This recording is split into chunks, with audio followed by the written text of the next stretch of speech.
అదే మా ముఖ్యమంత్రి గారు చెప్పారు కదా, మీరు సభ లోపల రోజు రామభజన లెక్క 6 గ్యారంటీలు జపం చేయాలి. చేయండి, మేము అమలు చేస్తాం, మీరు జపం చేయండి. చెప్తూనే ఉండాలి 6 గ్యారంటీలు. అరే ఏం చూపిస్తావు, రేపు చూడరా మీరు? రేపు చూస్తారు కదా, నువ్వు కూడా అట్టే ముందే. వాళ్ళు ఇప్పుడు మేము చెప్తున్నారు కదా, ఇంకా అధికారంలో ఉన్నాం, మాకు చూపెట్టకుండా ప్రజెంటేషన్ ఎట్లా జరుగుతుందనే ఫీలింగ్ అంటారు. అట్లుంటది. గవర్నర్ ప్రసంగం మాకు చెప్పకుండా ఎట్లా అయింది అనుకుంటున్నారు. ఇవన్నీ ప్రభుత్వం మారింది, కొద్దిగా ప్రభుత్వం మారిందని మీరు చెప్తలేనంటారు పత్రికలల్లా. అధికారం మారింది, వాళ్ళు ట్రెజరీ బెంచ్ నుంచి పక్క బెంచ్ ప్రతిపక్ష బెంచ్కి అయినరు, మైకులు కొడతాం, ఈ వరకు కొడతాం.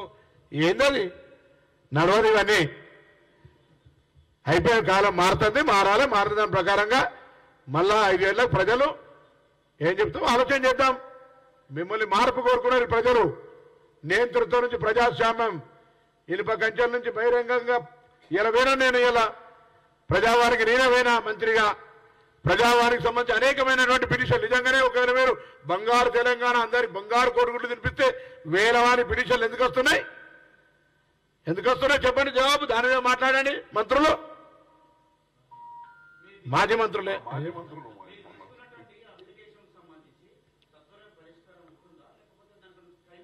సత్వరం కాగలిగి సత్వరం అవుతాయి, ఆలస్యం అయ్యేటి ఆలస్యం అవుతాయి. అందులో కూడా కొన్ని అంశాలు పాలసీ మ్యాటర్ ఉంటాయి, కొన్ని ఇమీడియట్గా అయ్యేటి ఉంటాయి, కొద్ది నిర్లక్ష్యంతో కానీ ఉంటాయి. అటువంటివన్నీ కేటగిరీ అవుతాయి కదా. కొన్ని ఇప్పుడు మనకి సంబంధించి మేము డబుల్ ఇందిరా మిల్లు ఇస్తామని చెప్పినాం, ఇల్లు అప్లికేషన్ వచ్చింది, మా పాలసీ అప్లికేషన్ రాగానే వాళ్ళకి ఇంప్లిమెంట్ చేస్తాం.